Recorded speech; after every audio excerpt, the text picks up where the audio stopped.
Today I'm joined by Michael McAdams, a lifelong seeker of spiritual truth and co-author of An Angel Told Me So, a moving collection of messages received directly from spirit teachers and angels. Michael has spent decades bridging the physical and spiritual realms, offering guidance that brings both comfort and clarity to those questioning what lies beyond this life. This episode promises to be an invitation into deeper trust, spiritual connection, and soul-level remembering. Welcome to the podcast, Michael. It's great to have you here. Well, hi, Nadine. Thank you so much. Thank you for having me. I really appreciate you dialing in today, and I'm really looking forward to hearing all of the things. This story that you've got spans over decades. So do you want to start by setting the scene for us, and then we'll get stuck into all of the nitty-gritty? Sure, be happy to. I was brought up with a foundation of faith, church-based, Bible-based. My grandmother was a Pentecostal pastor. My uncle was a fiery Pentecostal preacher. And I was brought up in the Pentecostal church. Are you familiar with Pentecostal? Not really, no. It's evangelical Okay. Christian, church-based, Bible-based, literal interpretation of the Bible, actually pretty strict literal interpretation. Mm-hmm. And my mother was extremely religious. But even when I was young, I had questions. I mean, 8, 9, 10 years old, I had questions about descriptions of heaven and hell and various things that were being taught in church. But I still, attended church, Sunday school, and up until I was about, 12, 13 years old. And then I was finally given a choice. And I thought, I think, there must be more. There has to be more. And a lot of people feel that way. And there was a post on Facebook that I saw recently, and it said, I don't want to just believe, I want to know. And a lot of people are coming to that mindset. You hear that attendance in church and organized religion is kind of waning a bit. And people, we've been told to have faith and just believe for 2,000 years. And people are coming to the point where they say, well, I'm interested. I want to find out new information. I don't want to just believe. I want to know. So I had gotten involved in spiritual material. I actually used to do psychic readings. I had a table at a group called Psychic World in Cincinnati, Ohio. And I was able to do psychometry. And that's holding rings, watches, keys, anything that carries a person's vibration. And people would sit down at my table. I didn't engage conversation, pump them for information. I would just ask their first name. They would give me something to hold. I had a legal tablet, and I would relax my mind, and I would start to get a message for them in thought. Sometimes a page, page and a half. When it got to the end, it would stop. I would read it to them. Sometimes they'd cry. And it was more confirmation as to what they were going through rather than actual prophecy.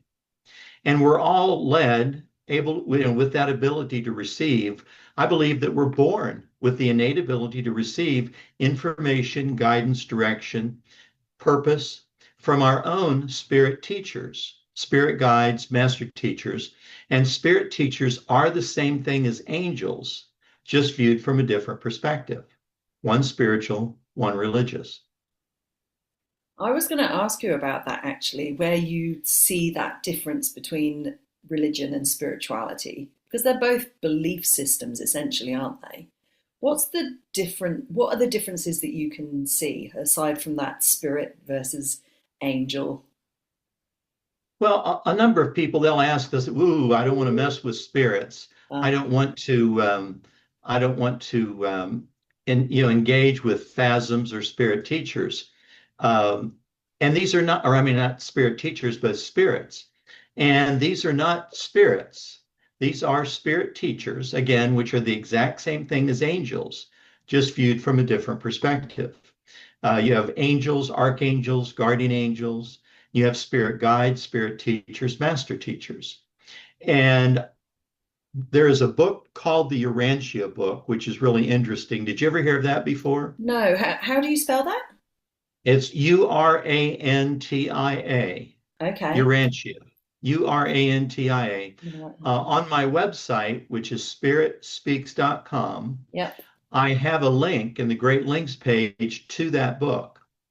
And it's an interesting book. Urantia is their name for the earth. So it's really the earth book. And this was transmitted through an individual in 1935, first published in 1955. It's been translated into 27 languages, over 4 million copies in print.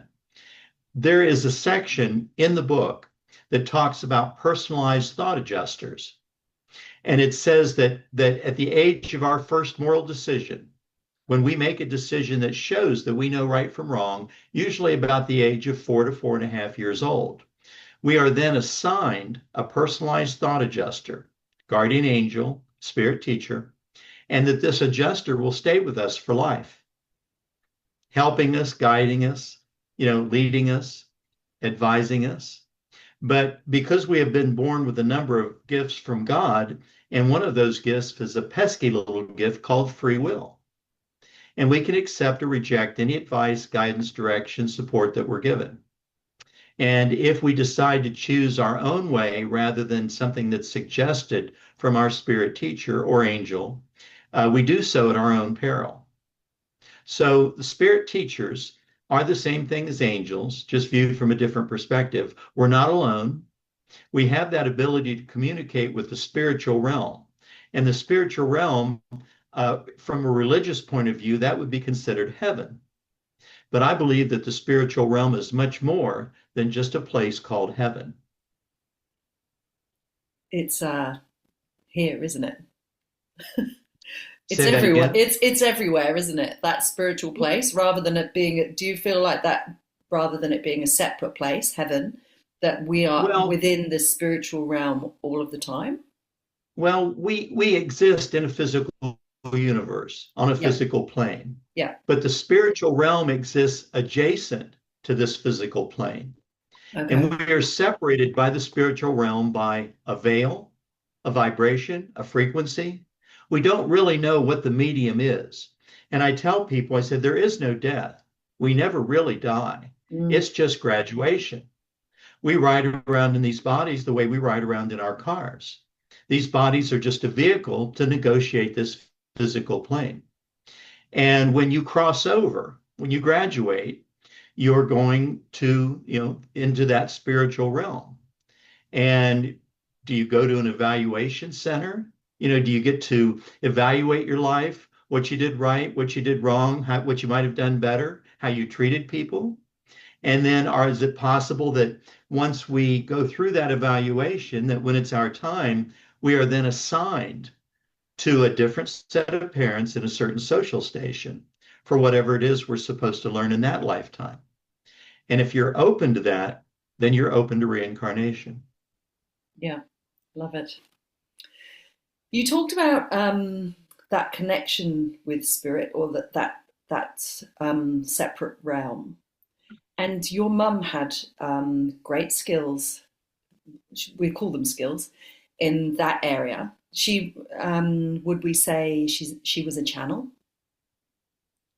I have seen people that have channeled messages and teachings, and channeling, people will normally tune in, relax their mind, drop down in level, and channel a spirit teacher or an entity.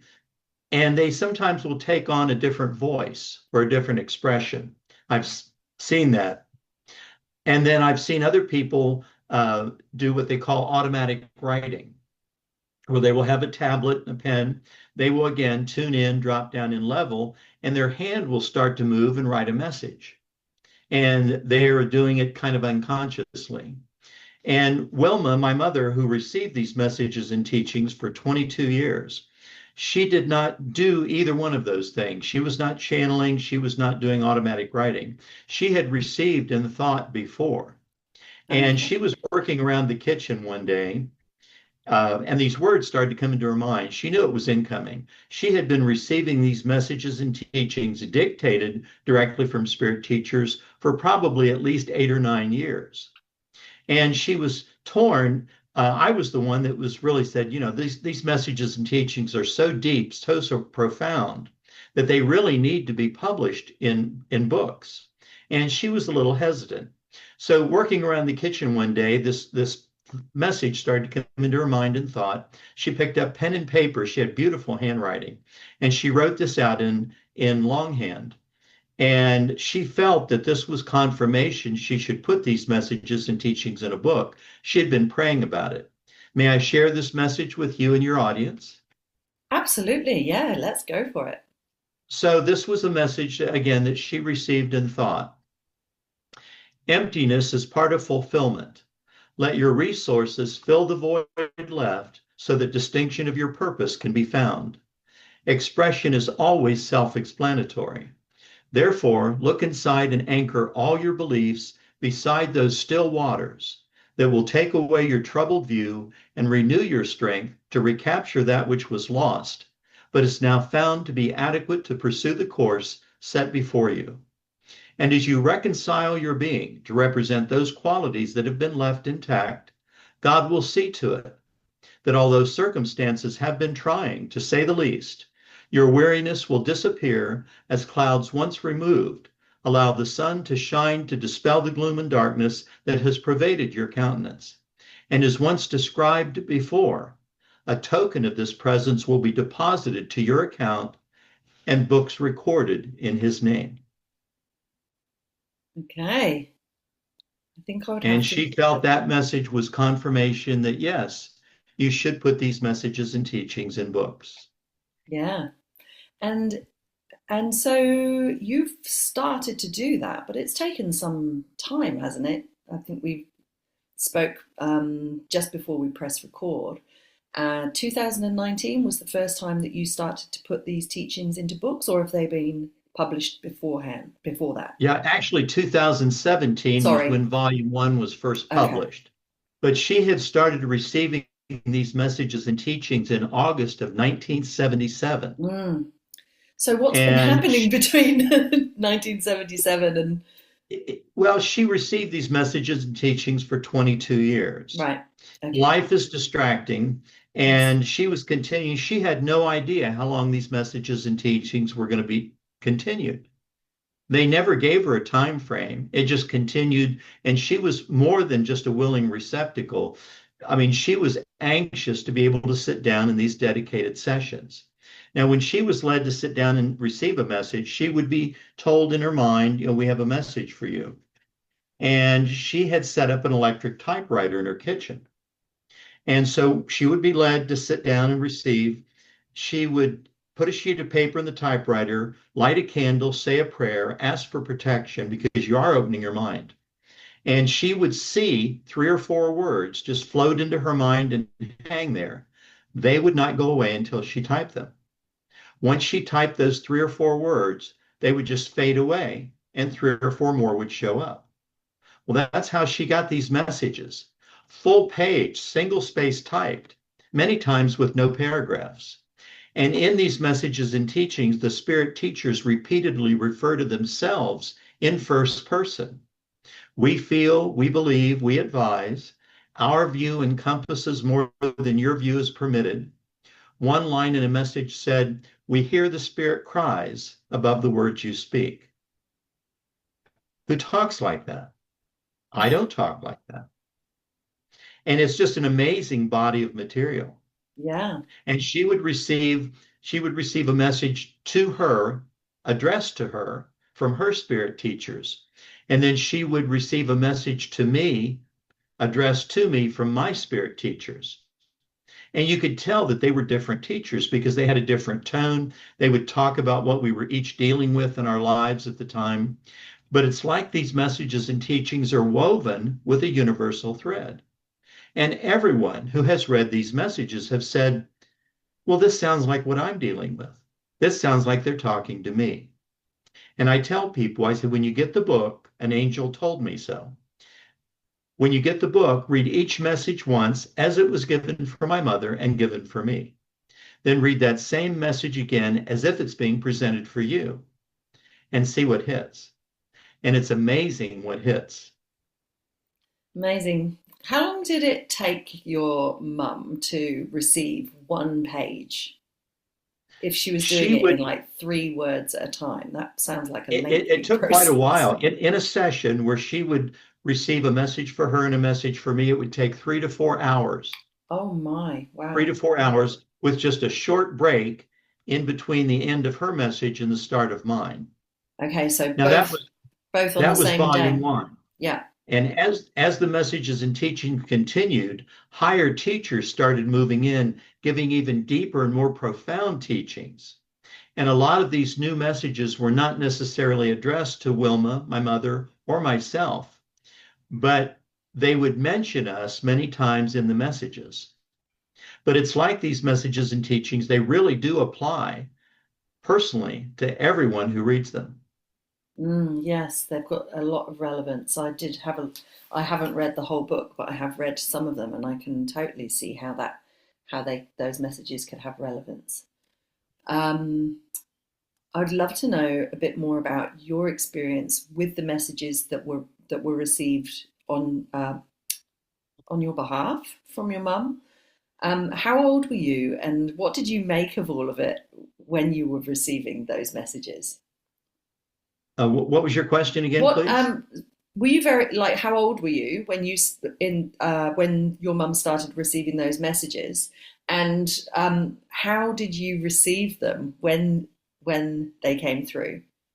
Well, I was probably Uh-huh. late 30s, Okay. early 40s, and my mother was really hesitant. She wasn't real sure about spiritual material, spirit teachers, because she had such a faith-based, Bible-based background. And I was the one that really not coerced, but tried to say, look, this is real. You have this ability. And she had been spoken to and thought pretty much all of her life. On my website, spiritspeaks.com, there are tabs at the top. There's a bio for me, bio for my mother, and there's a tab for a television interview that my mother gave in Cincinnati. And you can watch her interview. She's the pretty lady in white on the left. And she talks about how even when she was young, when I was young, that she would be doing dishes, just not really thinking about anything in the kitchen. And these messages, these teachings would be coming into her mind. And she wasn't writing anything down at the time. She wasn't really sure where it was coming from. But she admitted that when it stopped, she said, well, that was really good, and profound. And again, we're all capable of receiving, we're all spoken to. And it's really just a matter of paying attention. And these spirit teachers, their joy is in our recognition of their existence. But as these messages and teachings continued, I had just encouraged my mother, and she would always make a copy of each message, one for her and one for me. So I was reading in real time every session that she would do. She would get sometimes 2 or 3 in a week. And sometimes it was 1 or 2 in a week. And one day she got 3 messages in one day, one in the morning, one mid-afternoon, and later that evening they came back again. And these spirit teachers, it's like they had found such a willing receptacle in Wilma Jean, my mother.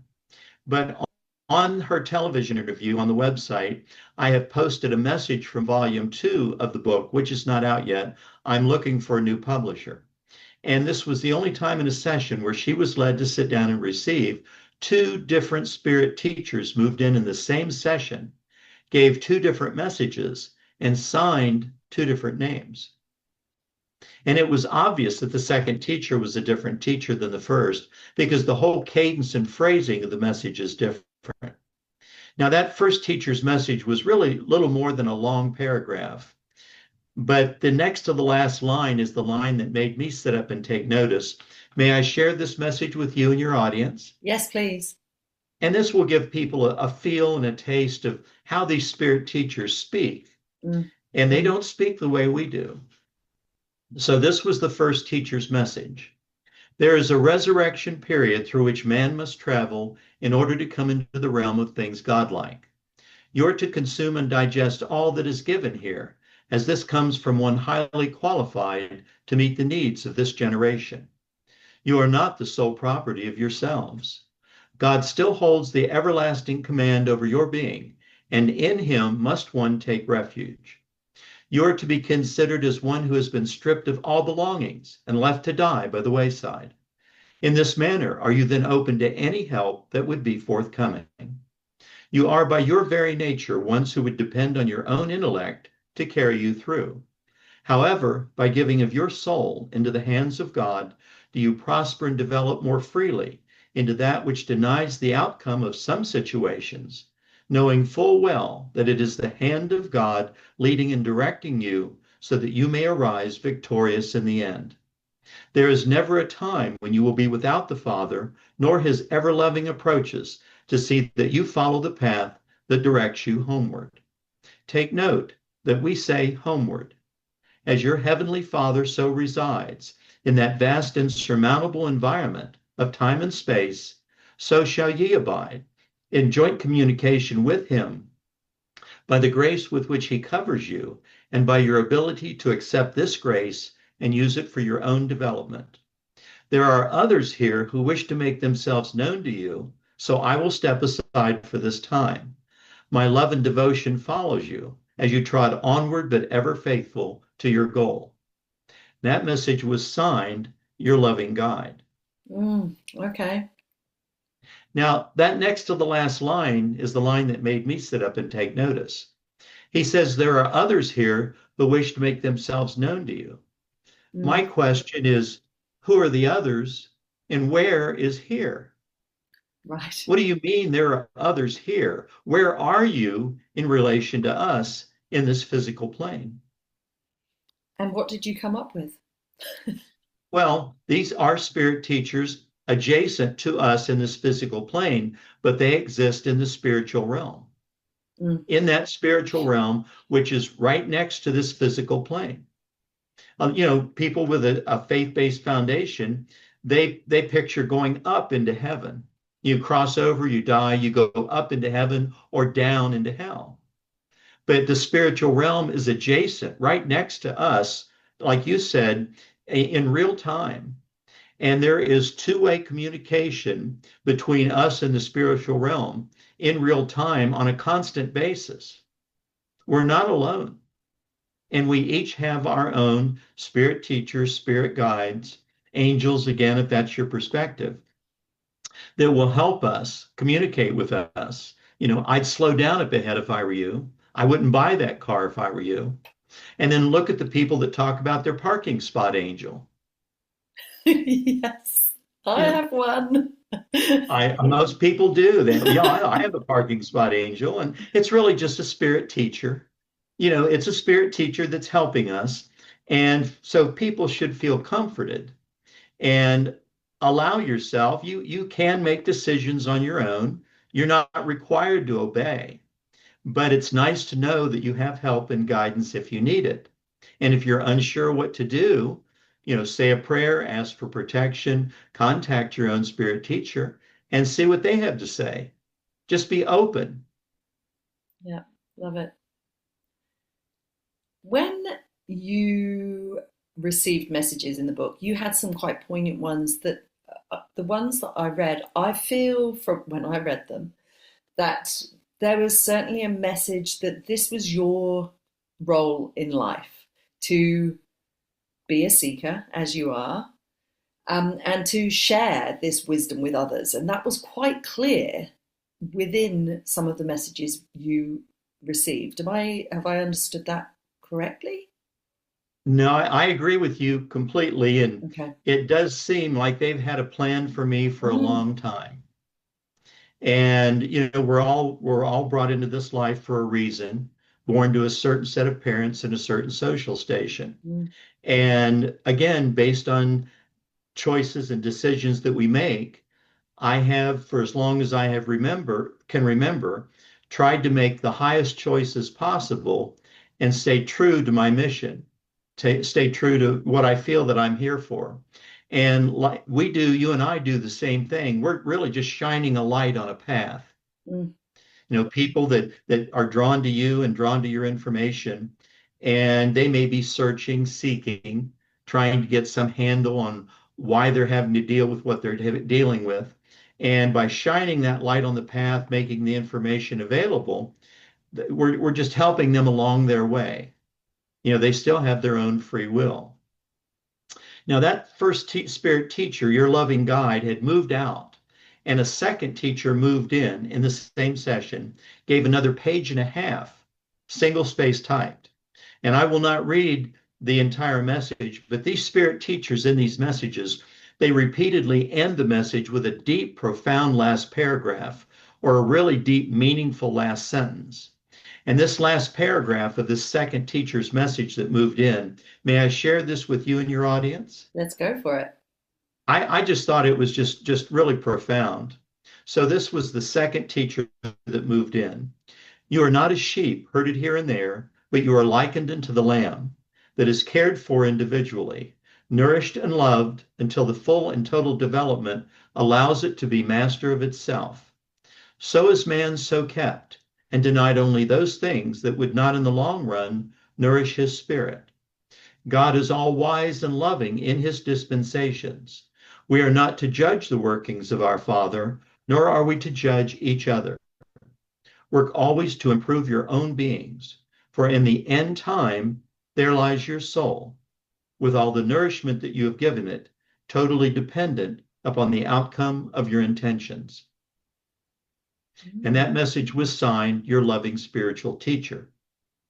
So it really was two different spirit teachers with two different names that had come through and shared that information and messages in that session with Wilma. Yeah. Wow. The book, the role of the book, you're bringing that out into the world. You're sharing this message with people. This is part of your path to share these teachings.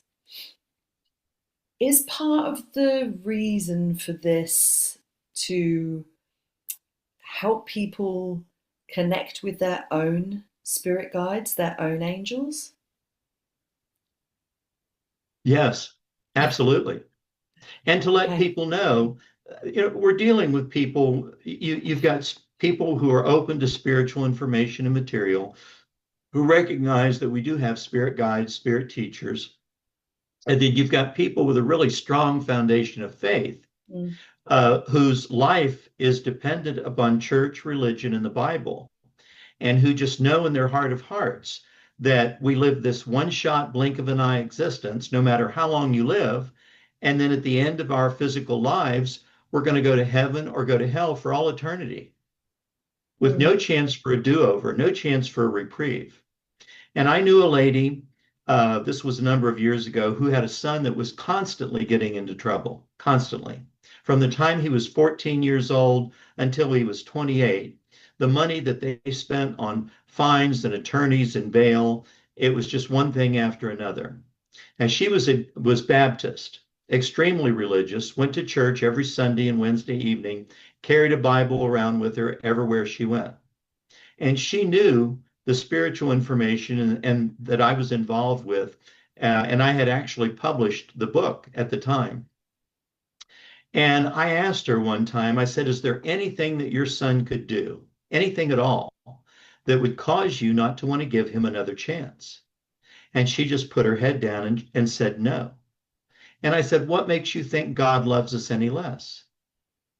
Do you really believe that based upon choices, decisions that we've made in this short time that we're in these physical bodies, that we are going to be sentenced to eternal damnation and punishment for all eternity, with no chance for a reprieve, no chance for a do-over, because we were stupid, because we made bad choices, bad decisions, had bad parents, chose bad friends?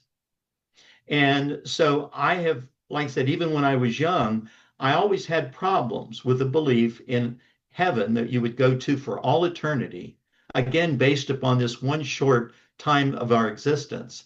I mean, look at the gangbangers in Chicago that are shot and killed on the street at the age of 15. Are they going to be given another chance? Yeah, right. I think they should be. And then you can get killed in a car accident at 30. You can live to be a ripe old age of 80, 85. But in astronomical terms, geological terms, it's really just a blink of an eye. And we are here for the path that we're on. I mean, look at the children born to Bill Gates and Steven Spielberg. They'll want for nothing. Granted, they'll have their challenges, but that kind of wealth and connection makes all the difference in the world. And then you've got people born to alcoholic fathers, drug addicted mothers. I mean, you could be born in communist China, North Korea, Russia. You could be born anywhere. And then look at the people in all over the planet, living on the streets of LA and San Francisco, drugged out to the max. Their life is one drug fix after another, and they live on the street. I mean, to you and I, and to most people, that would be hell.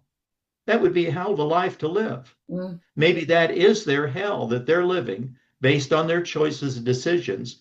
And then they will go to an evaluation center once they crossed over and say, look what you did. Look how you wasted your life. Look what you could have done better. I actually recommend 3 movies are you a movie person? Do you like movies? I don't watch that much.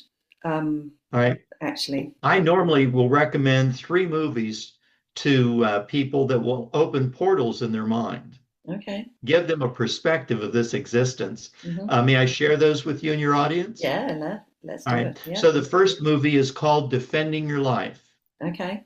Defending Your Life. And these are older movies that has Albert Brooks and Meryl Streep in it. Okay. Defending Your Life. And I'll give these to you again when we get off the air. Yeah, great. The second one is called Always, and that has Richard Dreyfuss and Holly Hunter in it. Okay. And the third one is called The Last Mimsy, Mimzy. And those are all 3 family friendly. And they will definitely give you a perspective of existence as we see it.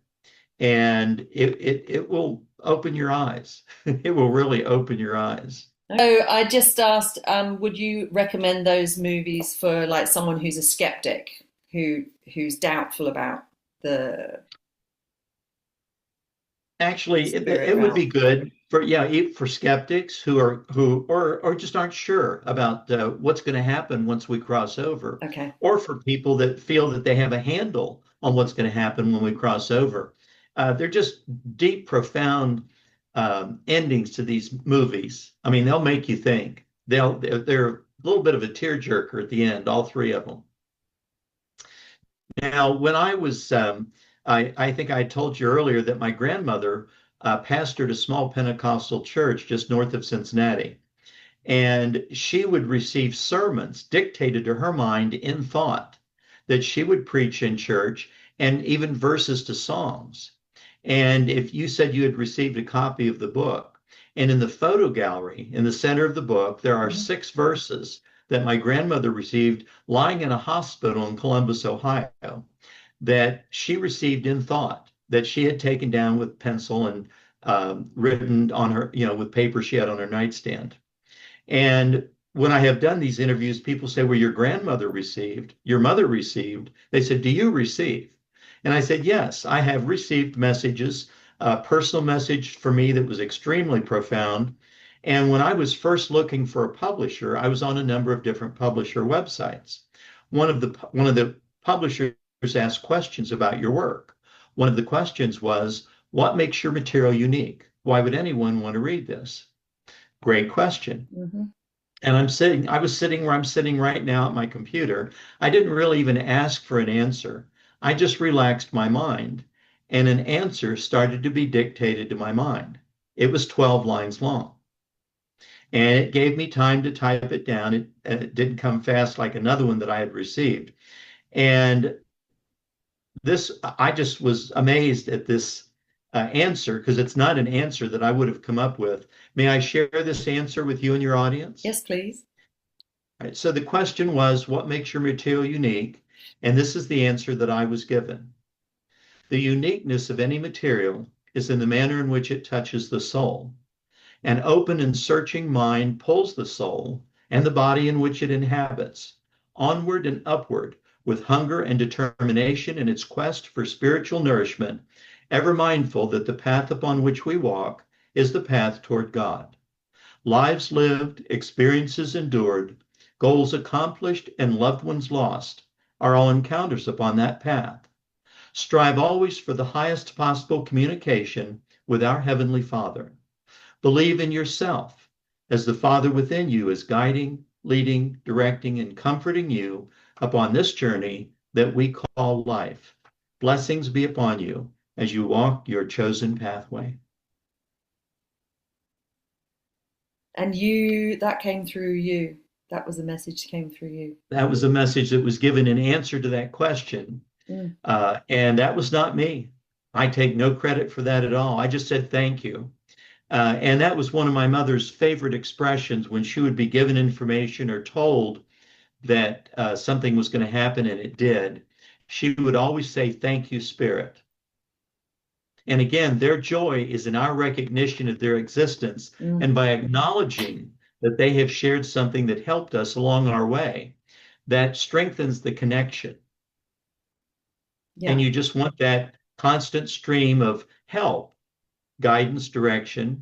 You still have the ability, the pesky little gift called free will, to do whatever you want in a given situation. But it's nice to know that help is available. Yes. So you've talked about your grandmother, your mother, and yourself all having this gift, but you would, I think you assert that anyone has this available to them. Everyone has the ability to receive. Everyone. We're all born with it, an innate ability that we're born with. And it's really just a matter of recognizing it, cultivating it. And, the Bible says, test the spirit. These spirit teachers, they don't mind taking a quiz. If you have something that you want to test them on or say, well, what should I do here? Just ask. Its help is available. And if they recommend something, or if you feel led that you should do something a certain way, then you can try going that way, or you can do whatever it is that you think you really should do yourself. See which turns out the best. What might be some of the ways that someone might receive? So, for example, I ask a question about a decision I want to make. Would it be a symbol? Would it be a feeling? Would it be something that I need to write down? Are there any particular or specific ways that we might know that this is us receiving guidance? The easiest way, I believe, for people to recognize incoming information, usually in thought. Not a lot of people are going to see words. Not a lot of people are willing to channel or do automatic writing. So most all of us are receiving in thought, impressions being led within our minds. And I tell people, I say, the best thing that you can do is quiet your mind. You're in the car, first thing you do is turn on the radio. Try driving with the radio turned off, not really thinking about anything. But you're quieting your mind. But there are also people that say, well, I'm afraid. I don't want to quiet my mind and take a chance on any evil or negativity that may slip in. And I tell people the best thing that you can do is establish a filter, an aura of protection around your thought system. We each have our own personal thought system, like a little mini solar system with swirling thoughts and all the stuff that's going on within our minds. And you can establish a filter of protection that will not allow anything that is not of a positive nature or to your benefit to be made known to your mind. And I like to do that. I think one of the easiest and best ways to do it is with affirmations. And I'm sure you're familiar with affirmations. Yes. Any positive statement that you care to make that will offer protection, guidance, direction that will be beneficial to your thought system. And there's an affirmation that came to me years ago, so long ago, I don't even remember. It's just like it's always been there. And it said, let no thoughts, ideas, or information be made known to my mind that does not come from God or his direct representatives. Okay. And you can repeat that as many times as necessary. And if any negativity does slip in, if a thought that comes into your mind that you say, wait a minute, that's not my thought. That's nothing that I would think, and it's negative. then you can simply surround that with, encase it in whatever you want to encase it, and send it deep into the universe out of your thought system, because you don't have to tolerate negative thoughts in your thought system. You have that control, that choice. Okay. And you expel any negativity that may come in. Now, that doesn't mean that you can't think a negative thought. We're talking about incoming thoughts. And you're looking to have that highest possible communication with God or our spirit teachers as you go about your way in your daily life. Yeah. And how long would someone need to practice this? Is it something that we can kind of tap into instantly, or is this something that requires some consistent practice just to sort of open us up? Well, once you get used to the positive information and flow, it just comes naturally. It's like that constant stream of communication. And you don't really need to sit down in a yoga position, light a candle, turn the lights off, and meditate. You can just be sitting in the car, not thinking about anything. And again, you've got affirmations that you can say. These messages and teachings in the book, An Angel Told Me So, are just so positive and applicable to everyone that reads them. By being able to see and have these teachings apply to what most people are dealing with in their lives, that gives you the confidence to know that you too can receive and be spoken to on a personal basis. And there was a message that my mother received. She had received this message in April of a certain, I forget the year. And then she had connected with a church group in Cincinnati. She'd always wanted to make a trip to the Holy Land.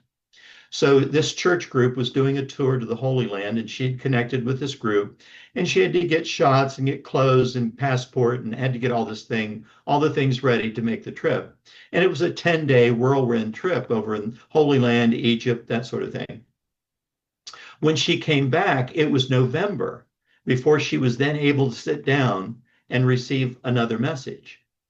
And it was a long message, almost 3 full pages. And toward the end, this spirit teacher that was presenting this message said that they recognized that there had been time lost while she was gone. So from April to November, she wasn't able to sit down in a dedicated session. And they referenced the time that had been lost while she was gone. So they are with us in real time. And I thought that was amazing. That's the first time I'd ever seen that, where, they acknowledged that, we missed you. Yeah. We missed you. Yeah. I've noticed that, so right at the start of our conversation, you talked about the difference between religion and spirituality, and how, if someone's very religious, they think of heaven and hell, and that's our lot, compared to spirituality, which is much more open and flowing, I guess. But a lot of the material that your mum downloaded and the references that you've made from the spirits do refer to God. What do you think of that? What do you think about that? Is that because your mum was religious? Or I'm just kind of you're right. I know what you're saying. Wondering about that. Right. Yeah. She did approach these sessions from that point of view, which she'd always had. But these spirit teachers, being God's direct representatives, in these messages and teachings throughout the 3 volumes over 22 years, the running theme is God, Jesus, and the Holy Spirit. And they continually referenced God, Jesus, and the Holy Spirit in these messages. So they are, for all practical purposes, they would be considered angels by people with a foundation of faith, church-based, Bible-based. But they identify themselves by name as spirit guides, spirit teachers, sometimes singular, sometimes plural. And it's like there's a collaboration. There may be a number of spirit teachers that will collaborate because they refer to themselves not only in first person, but in plural. We feel, we believe, we advise. Uh-huh. Our view encompasses more than your view is permitted. But a lot of the messages are signed with a singular name: your loving guide, your loving spiritual teacher. Wilma had received a message to her that was signed your spiritual counterpart. I have messages to me that were signed your spirit brothers, your spirit light. Okay. So they may be signed with a singular name, but I believe there's a collaboration where a group of spirit teachers would gather together in these sessions with Wilma and present this information, with half a dozen spirit teachers speaking in one mind. I Mm. mean, it's amazing to comprehend that that's possible, but it Yeah. happened. And I tell people, I say, if you ever wanted proof, real proof of the existence of a spiritual realm on the other side of this physical plane, these messages and teachings in the book are real proof. Yes. Take us back let's just go back to like the relevance of this work, because I'm conscious that we're kind of edging closer to the end of our hour, and obviously we want to share more about the book specifically, and the relevance that it might have for someone today. The messages in volume 1 were received by your mum in 1977, but there's obviously, timing is always perfect, I think. That they've only relatively recently been published, but the relevance of these messages to people in 2025, what's important about getting the word out there now? It's like these messages, teachings are so personable Mm. and so applicable, again, to everyone that reads them. Uh, there is no time. Right. Even scientists will tell Right. us that time as we know it doesn't really exist. Mm-hmm. Time is a series of moment points. And you and I are sitting here talking right now. And for us, the time is now. Mm. And I tell people a week ago, whatever you were doing at this moment was for you now. And 10 days from now, whatever we're doing separately from each other will be for each of us now. Now. Yeah. Well, the trick is to live always and forever in the eternal now. Just Yeah. live in the eternal now. And we're here for a certain period of time until our vehicle, our physical bodies wear out, or we do something that we shouldn't have done and we're taken sooner than later. Mm. But these messages and teachings are just so applicable. Just because they were given in 1977 doesn't make them any less applicable today as Sure. people read these and look at their situations. And I tell people, I say, you can be as close as possible to your spirit teachers, your spirit guides, your guardian angels, if that's your preference. That doesn't mean you're not going to have car problems from time to time. Doesn't mean that you may not have family problems that you have to deal with. But if you know that you're not alone, that you really have proof that these messages and teachings will support you, and these spirit teachers are here for you, your own spirit teachers are here for you, that gives you the confidence to carry on and just realize that we're on a journey. Life is a journey. Mm. Yeah. I think one of the first messages that you read out, um, my understanding of it was about the nature of our journey and how we are, for good or bad, our experiences are there and they're necessary for us to evolve on our path in this lifetime. Um, and I think sometimes we can get caught up in the everyday life. But these teachings are kind of there to give us some hope, faith, um, perspective on what the journey actually is. That's true. That's Mm. true. Yeah. Wow. What's your hope for the book? So volume 1 has been released. You're hoping to release 2 more volumes, I believe. Correct. Yeah, there's What? going to be 2 more. I'm going to do a revised edition. I'm Yep. looking for a new publisher. I want to do a revised edition of Volume 1, Hmm. just for something that is more current being Uh-huh. published. Yeah. And then I've got 2 more volumes. There was enough material as these messages and teachings were received over a period of 22 years. Mm. 22 years. And I have enough material for 3 full volumes. And these spirit teachers in these messages, as the messages continued, they started referencing higher teachers, even higher teachers than they were. And there was a line in a message that said, these teachers present this message to us, and we in turn present this information to you. So in the spiritual realm, there are numerous levels of spirit teachers, spirit guides, um, numerous levels, and whether it's rank, we don't really know. What was the movie? It's a Wonderful Life with Jimmy Stewart, Uh-huh. and his angel was an AS2. He hadn't Okay. received his wings yet. So he was an AS2, and he was helping Jimmy Stewart so he could get his wings. So, but these spirit teachers, they are available in real time for anyone. And being able to read these messages and teachings, it just gives you the confidence to see what someone else has received and the way they've been spoken to, that Hmm. you can know that that is applicable to your life as well. Yeah. Yeah. Do you feel no, let me start that question again. Legacy.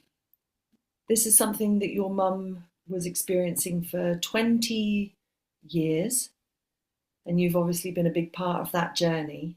How important is it for you to get that message out there to keep that alive, that experience alive, as part of your legacy or your mum's legacy? Well, being able to do interviews like this and being able to do presentations to audiences, book signings, that sort of thing, this is what I do. This is all that I do. Mm. I mean, I've owned businesses in my life, various businesses. I owned different businesses for probably 30 years. But now this is my work. This is what I'm dedicated to do.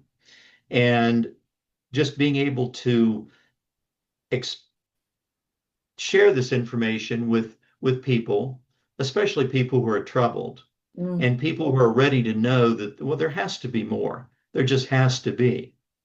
And the book An Angel Told Me So, it is available on my website, Mm-hmm. spiritspeaks.com.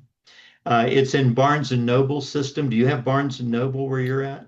Barnes Oh, and Noble bookstores? probably online. Like we can do most things online, right? All So, right. Yeah, Barnes and Noble has it in their system. Ingram is my national distributor.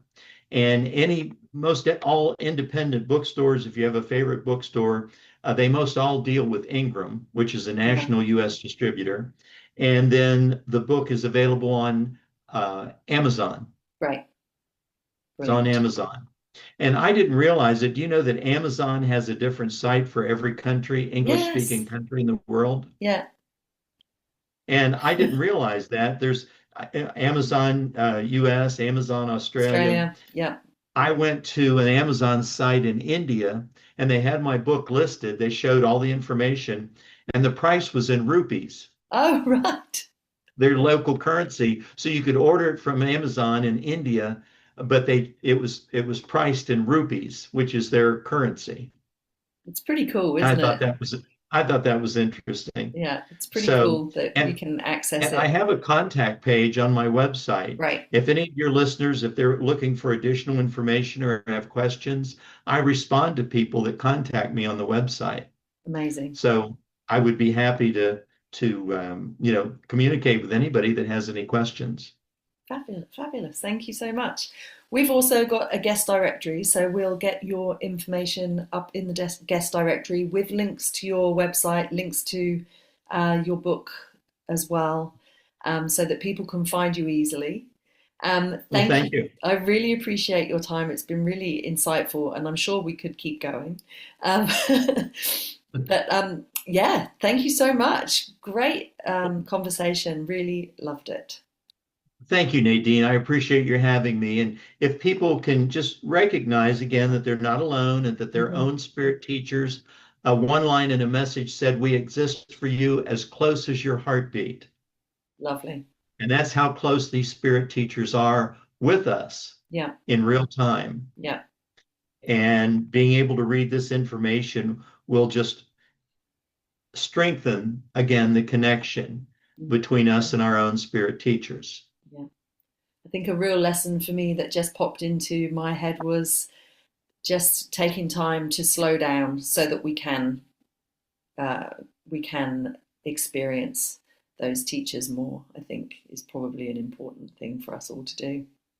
Correct. Yeah, being able to receive Yeah. and work that into our thought system with all Mm. that we're having to deal with on a daily basis. Yeah. Yeah. Well, thank you again for having me. Thank you, Michael. It's been great. Loved it. Take care now. You too.